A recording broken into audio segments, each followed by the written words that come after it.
आप देख रहे हैं लाइव इंडिया हर पल।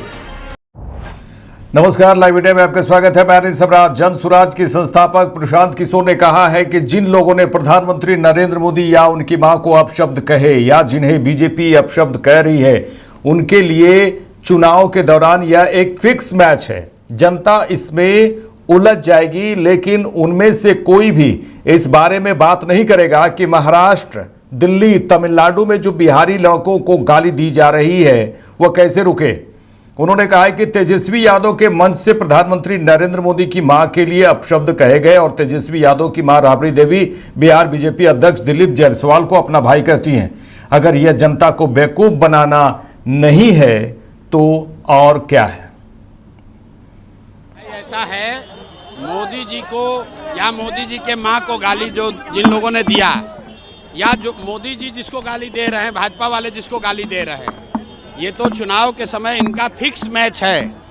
राहुल गांधी तेजस्वी यादव गाली देंगे मोदी जी को, मोदी जी आएंगे गाली देंगे तेजस्वी यादव को, राहुल गांधी को। जनता उसमें उलझ जाएगी, लेकिन इनमें से कोई ये बात नहीं करेगा कि जो बिहार के लड़कों को जो लोग गाली दे रहे हैं, महाराष्ट्र में, दिल्ली में, तमिलनाडु में बिहार के बच्चों को जब गाली पड़ती है वो कैसे सुधरेगा, ये नहीं बोलेंगे। बिहार में रोजगार कब होगा, पलायन कब रुकेगा, ये नहीं बोलेंगे। बिहार में बाढ़ पर एक शब्द नहीं बोला। जवनिया गांव पूरा गंगा में डूब गया, उस पर नहीं बोलेंगे। एक दूसरे को गाली देंगे ताकि जनता फिर उस चक्कर में आ जाए, वोट दे दे, और फिर 5 बरस ये दोनों एक दूसरे को मिलकर ही रहना है। आप रुकिए। तेजस्वी यादव के मंच से मोदी जी के मां को गाली दिया गया और तेजस्वी यादव की मां राबड़ी देवी भाजपा के अध्यक्ष दिलीप जायसवाल को अपना भाई बता रही हैं। तो आप बताइए कौन किसको गाली दे रहा है? कि जनता को बेवकूफ नहीं बना रहा है तो क्या कर रहा है? उन भाजपा के अध्यक्ष दिलीप जायसवाल को राबड़ी देवी अपना भाई कह रही हैं और राजद के लोग मोदी जी के मां को गाली भी दे रहे हैं। चलिए आगे बढ़ेंगे। जम्मू कश्मीर के मुख्यमंत्री उमर अब्दुल्ला ने कहा है कि हमारी सरकार का खेल और संरचना पर विशेष ध्यान है। हम हर विधानसभा क्षेत्र में युवाओं के खेलों के प्रति रुझान को देखते हुए हम क्रिकेट, वॉलीबॉल और एथलेटिक्स के लिए संरचना विकसित कर उसे युवाओं को सौंपने का प्रयास कर रहे हैं। उन्होंने कहा है कि हम दौड़, मैराथन प्रतियोगिताओं का भी आयोजन करने का प्रयास कर रहे हैं। कश्मीर मैराथन का दूसरा भाग इस वर्ष 2 नवंबर को आयोजित किया जाएगा और उन्होंने कहा है कि मैं देश भर के एथलीटों को श्रीनगर आने का निमंत्रण देता हूं और आशा करता हूं कि वे 2 नवंबर को इसमें भाग लेंगे। स्पोर्ट्स और स्पोर्ट्स इंफ्रास्ट्रक्चर के तरफ हमारी हुकूमत की एक खास तवज्जो है। शायद ही कोई असेंबली हल्का ऐसा है जहां पे कहीं ना कहीं हमारी हुकूमत के तरफ से स्पोर्ट्स का इंफ्रास्ट्रक्चर नहीं बनाया जा रहा है। हर असेंबली हल्के में मुख्तलिफ किस्म के स्पोर्ट्स, उस चीज़ को देखते हुए कि वहाँ पे नौजवान का रुझान किस तरफ है। कहीं पे क्रिकेट, कहीं पे फुटबॉल, कहीं पे जिम्नास्टिक्स, कहीं वॉलीबॉल, कहीं हैंडबॉल, कहीं एथलेटिक्स। हमारी मुकम्मल कोशिश है कि इंफ्रास्ट्रक्चर हम तैयार करें और फिर नौजवानों के हवाले करें। इसी के साथ साथ डिस्ट्रिक्ट लेवल पे, कहीं कहीं सब डिस्ट्रिक्ट लेवल पे कोशिश की जा रही है कि अलग किस्म के टूर्नामेंट्स, रेस, दौड़ ये जो हैं ऑर्गेनाइज हों। कश्मीर मैराथन का दूसरा हिस्सा इस साल 2 नवंबर को होगा। मैं मुल्क भर के जो एथलीट्स हैं, खासकर जो मैराथन, हाफ मैराथन में दिलचस्पी रखते हैं, मैं अपने तरफ से उन्हें श्रीनगर आने की दावत जो है पेश करना चाहता हूं और उम्मीद करता हूं कि वो 2 नवंबर को आके हमारे साथ यहां पे दौड़ेंगे। उमर साहब, जो ग्रोवर्स को जो नुकसान हुआ, क्या कुछ भरपाई हो पाएगी?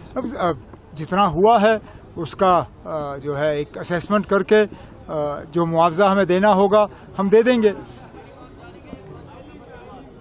अब हाईवे जो है वो ठीक तरह से, मतलब उस पर गाड़ियां चल रही हैं।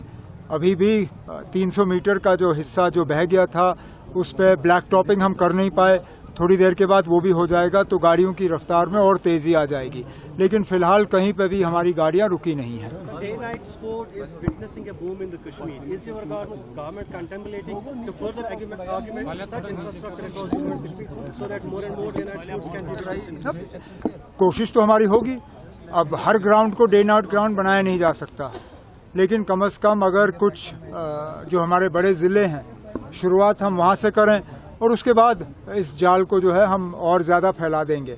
लेकिन कोशिश ज़रूर हमारी है कि इस तरह के टूर्नामेंट्स और इस तरह का इंफ्रास्ट्रक्चर जो है वो हम यहाँ के नौजवानों के हवाले। जम्मू कश्मीर के मुख्यमंत्री उमर अब्दुल्ला ने यह भी कहा है कि शांति कायम करना फिलहाल मेरी सरकार की जिम्मेदारी नहीं है। हालांकि हमारी सरकार हर चीज के लिए जिम्मेदार है, लेकिन अगर शांति नहीं है तो शांति होनी चाहिए। शांति किसी भी चीज की नींव है।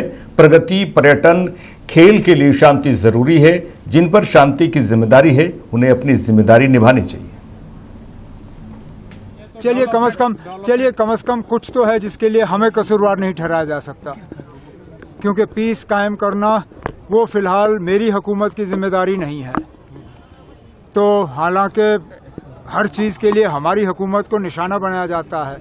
चलिए अगर पीस नहीं है तो पीस होना चाहिए, क्योंकि हर चीज़ के लिए बुनियाद पीस है, अमन है। और आज का ये प्रोग्राम, ये जो खास टी शर्ट हमल और रियल कश्मीर के तरफ से आज रिलीज़ किया गया, उसका भी पैगाम अमन है, पीस है। तो तरक्की के लिए, टूरिज़्म के लिए, खेल के लिए, अब जो डे नाइट मैच के हवाले से बात हुई, अगर माहौल ठीक नहीं रहा तो कौन आएगा शाम को मैच खेलने। हर चीज़ के लिए हमें अमन की ज़रूरत है। अमन की जिम्मेदारी मेरी है नहीं, जिनकी जिम्मेदारी है वो अपनी। बिहार के पूर्व मंत्री तेज प्रताप यादव ने आरजेडी की रैली में पीएम मोदी की दिवंगत मां को लेकर कथित तौर पर फिर से की गई आपत्तिजनक टिप्पणी पर कहा है कि जिन लोगों ने मां पर उंगली उठाई है उनके खिलाफ एफआईआर दर्ज कर उन्हें जेल भेजना चाहिए। उन्होंने कहा कि हम बिहार सरकार और केंद्र सरकार से मांग करते हैं कि जिन लोगों ने मां शब्द का अपमान किया उन्हें तुरंत जेल भेजा जाए। अगर उसे जेल नहीं भेजा गया तो जनशक्ति जनता दल महुआ में आंदोलन करेगी।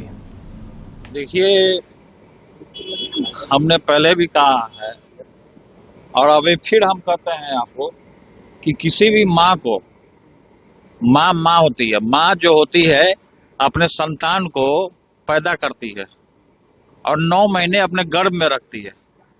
तो ये तो बहुत अच्छी बात है कि जिन लोगों ने माँ के ऊपर आरोप लगाने का काम किया है और उंगली उठाने का काम किया है, उनके ऊपर एफआईआर दर्ज किया, उनको जेल जाना चाहिए। हम सरकार से और केंद्र सरकार से ये भी मांग करते हैं कि जो माँ जैसे शब्द का अपमान करने का काम किया है उसको तुरंत से तुरंत जेल भेजे। हम ये मांग करते हैं, हम इसका समर्थन करते हैं। पहले राहुल गांधी की सभा में और फिर तेजस्वी की सभा में इस तरह के नहीं, देखिए, जो वहाँ का विधायक जिस तरीके से बोला है, हम ये मांग करते हैं बिहार सरकार से और केंद्र सरकार से कि उसको जेल भेजा जाए।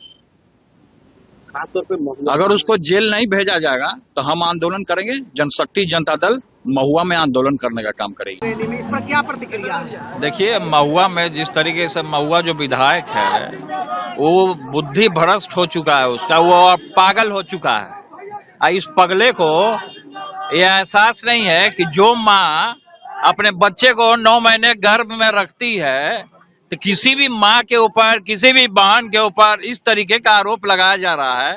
ये नरेंद्र मोदी जी से और केंद्र की सरकार से और बिहार सरकार से ये हम मांग करते हैं कि जल्द से जल्द उसको गिरफ्तार करके जेल भेजा जाए। और नहीं भेजा जाएगा तो जनशक्ति जनता दल जो हमारी पार्टी है, अब बिहार गठबंधन जो है, बिहार में आंदोलन करने का काम करेगा। अब महुआ में भी बैठ करके हम लोग आंदोलन करने का काम करेंगे जब तक जेल नहीं जाएगा।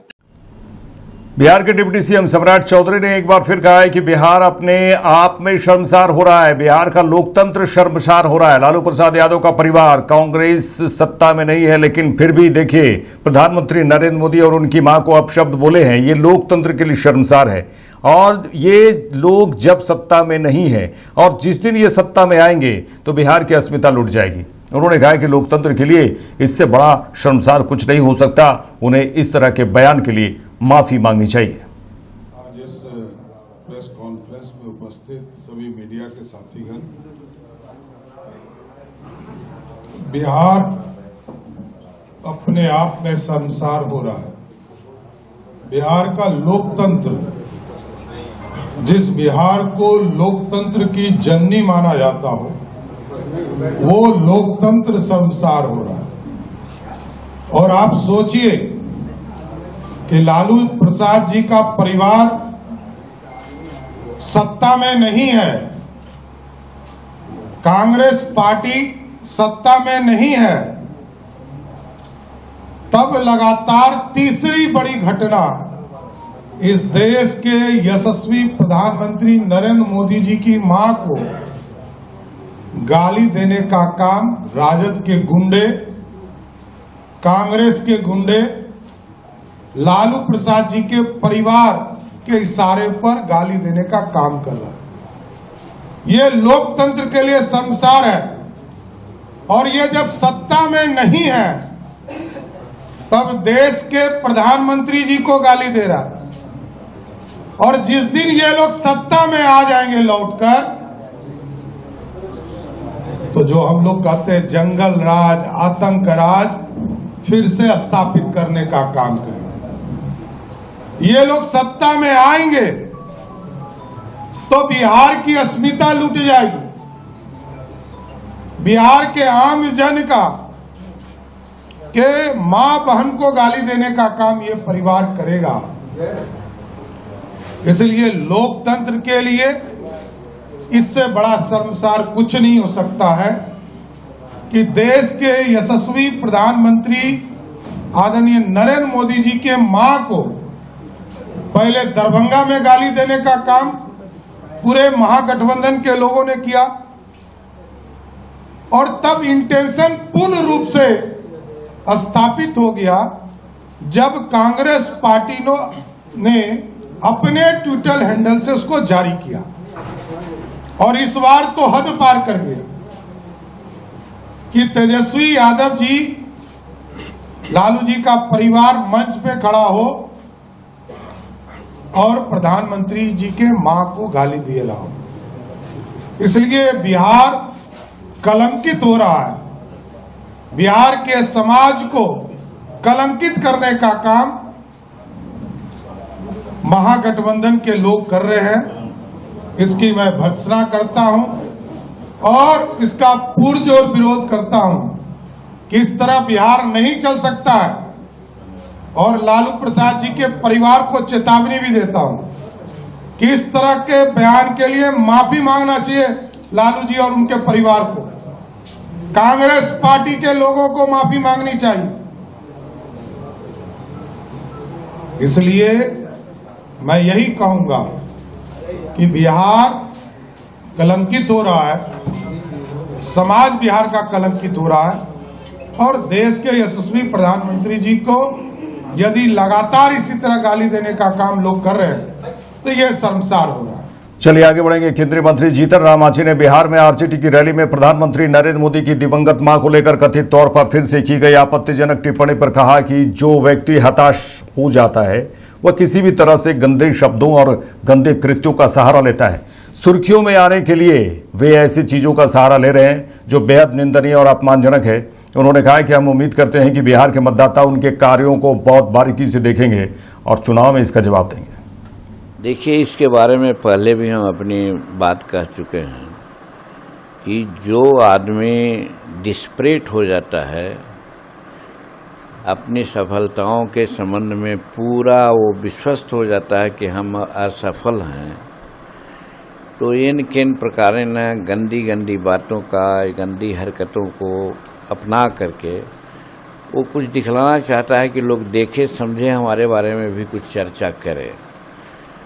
तो चर्चा में आने के लिए ऐसी बातों का सहारा वो लोग ले रहे हैं जो घोर निंदनीय है, अपमानजनक है।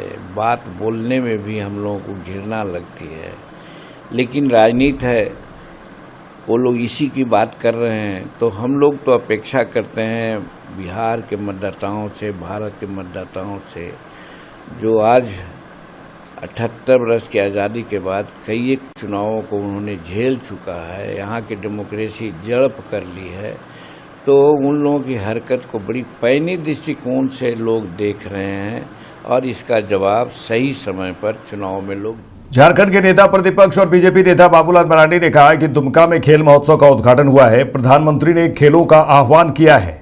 इस क्षेत्र में जिन खेलों का अधिक महत्व है उन्हें चुना गया है। स्वास्थ्य प्राथमिकता होनी चाहिए। व्यक्ति स्वस्थ होगा तो समाज स्वस्थ होगा, समाज स्वस्थ होगा तो राज्य स्वस्थ होगा, और राज्य स्वस्थ होगा तो राष्ट्र स्वस्थ होगा। उन्होंने कहा कि हर क्षेत्र में इसी प्रकार खेलों का आयोजन हो रहा है। महोत्सव का यहाँ दुमका जिला में प्रारंभ हुआ है और उसका चूंकि दुमका हम आए थे तो इसका एक प्रकार से औपचारिक था कि उद्घाटन की, क्योंकि देश के प्रधानमंत्री नरेंद्र मोदी जी का ये कहना कि भाई खेलो इंडिया, यानी लोग खेल कूद से परहेज नहीं करें ताकि अपनी स्वास्थ्य को भी लोग ठीक रखें। इसलिए जितनी भी प्रकार की खेल है देश भर में, सब प्रकार के, लेकिन जिन क्षेत्रों में जिन खेलों की अधिक महत्व है उन खेलों को उस क्षेत्र में चयन किया गया। जैसे हमें लोग बताया कि दुमका में 10 प्रकार की खेलों को चयनित किया गया है, तो सारे लोग खेलेंगे, क्योंकि स्वस्थ होना पहली प्राथमिकता है जीवन में। अगर व्यक्ति स्वस्थ होंगे तो समाज भी स्वस्थ होगा, परिवार भी स्वस्थ होगा, परिवार स्वस्थ होगा, समाज भी स्वस्थ होंगे, समाज स्वस्थ होगा तो राष्ट्र भी स्वस्थ होगा, और राष्ट्र स्वस्थ होगा तो भी दुनिया में हमारी जय जयकार होगी। इसीलिए ये खेल महोत्सव का आयोजन और देश भर के हमारे जितने भी एमपी हैं, लोकसभा में, राज्यसभा में, कोशिश ये की गई है कि भाई हर क्षेत्रों में किसी न किसी एक एमपी को लगाया जाए। इस क्षेत्र के लिए प्रदीप वर्मा जी को, जो राज्यसभा के सदस्य हैं, डॉक्टर प्रदीप वर्मा जी, उनको दिया गया है। उसी प्रकार से राजमहल लोकसभा में राज्यसभा के सदस्य आदित्य साहू जी है, उनको दिया गया है। उसी प्रकार से लाहौर दग्गा में हमारे पास सांसद नहीं है, तो वहाँ दीपक प्रकाश जी हैं। राजद नेता मृत्युंजय तिवारी ने कहा है बिहार में आरजेडी की रैली में पीएम मोदी की दिवंगत मां को लेकर कथित तौर पर फिर से जो कि आपत्तिजनक टिप्पणी की गई, उसी को लेकर उन्होंने कहा कि गाली गलौज की भाषा बिहार की संस्कृति नहीं है या आरजेडी का चरित्र नहीं है। लेकिन बिहार विधानसभा में अपनी हार निश्चित देखकर बीजेपी वाले घबरा गए, डर गए। तेजस्वी यादव की अधिकार यात्रा में उमड़ी भीड़ और जनता जो सवाल पूछ रही है उसका जवाब सत्ताधारी दल के पास नहीं है। इसलिए बीजेपी वाले प्रधानमंत्री की मां को अपशब्द कहने वाला वीडियो शेयर कर रहे हैं। इस वीडियो की सत्यता की जांच होनी चाहिए। जिस तरह से बीजेपी इस एडिटेड वीडियो को मुद्दा बना रही है, उससे पता चलता है कि उनकी मानसिकता कितनी गिरी हुई है। गाली गलौज की भाषा ये बिहार की संस्कृति नहीं रही है। बिहार संस्कार के लिए जाना जाता है, ये आरजेडी का चरित्र नहीं रहा है। लेकिन अपनी बिहार विधानसभा चुनाव में अपनी हार निश्चित देखकर भाजपाई बौखलाई हुई है, घबराई हुई है। अब श्री तेजस्वी यादव जी के अधिकार यात्रा में जो जनसैलाब उमड़ा, जिस मुद्दे को तेजस्वी जी ने उठाया, जो सवाल सरकार से जनता 20 वर्षों का हिसाब पूछ रही है, उसका जवाब सत्ता पक्ष के पास नहीं है, तो ये बीजेपी के लोग, भाजपा के लोग आदरणीय प्रधानमंत्री जी की माता जी को गाली देने वाला वीडियो शेयर कर और प्रसारित कर रहे हैं।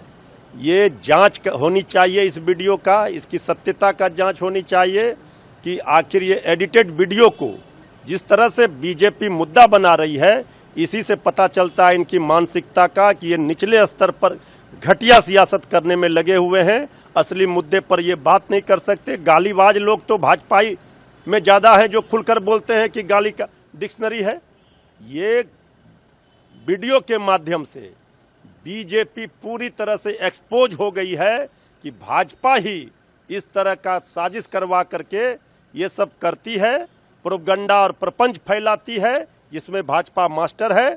इसका जांच होनी चाहिए सत्यता का, और दोषियों को कठोर से कठोर सजा मिलनी चाहिए। आदरणीय प्रधानमंत्री जी की माता हमारे लिए पूजनीय है, दुनिया की हर माता पूजनीय है। ये बिहार कभी स्वीकार नहीं करेगा गाली गलौज की भाषा ये भाजपा के लोग इस तरह से प्रसारित करवा रहे हैं।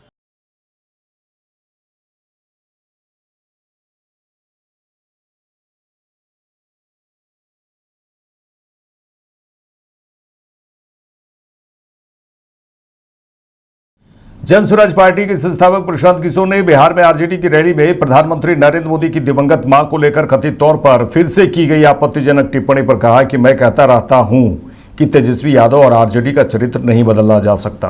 किसी ने कहा है कि मैं तेजस्वी यादव को क्यों दोष दे रहा हूं।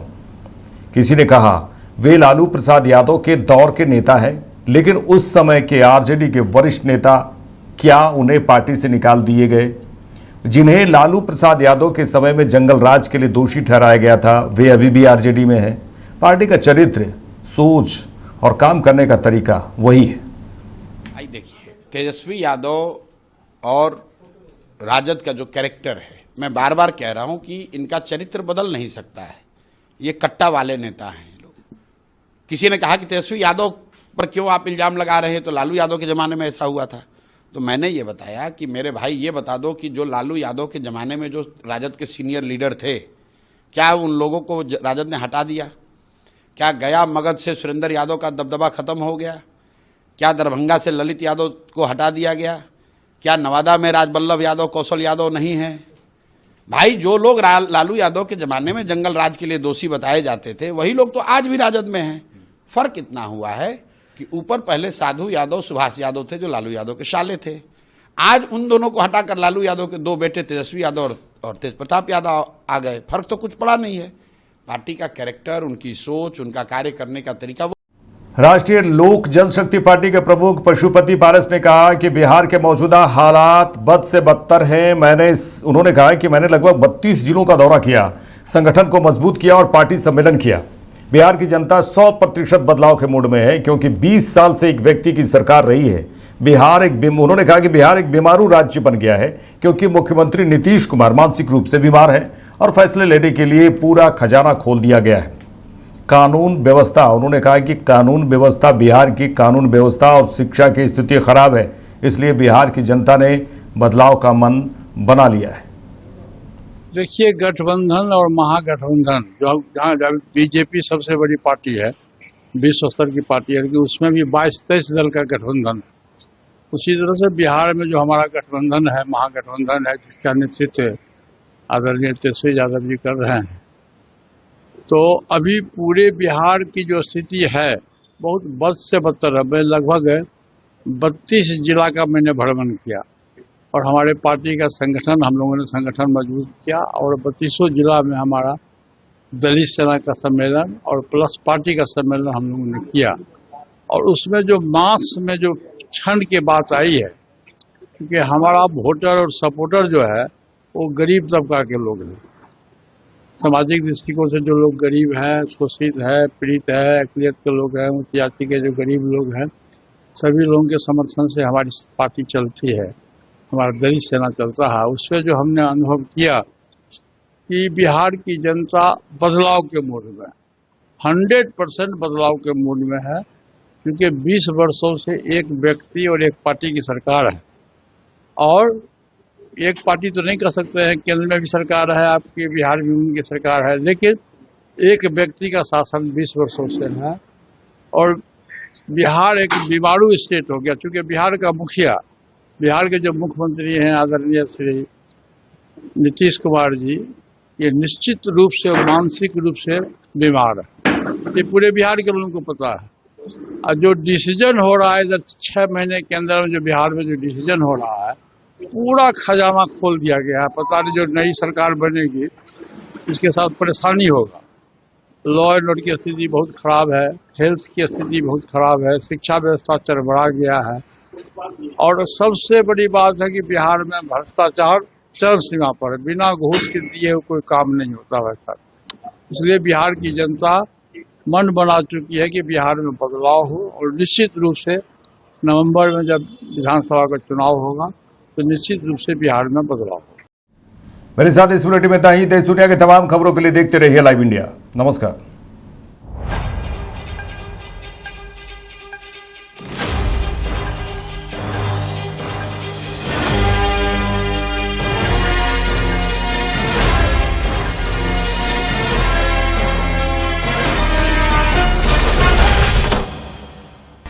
आप देख रहे हैं लाइव इंडिया हर पल।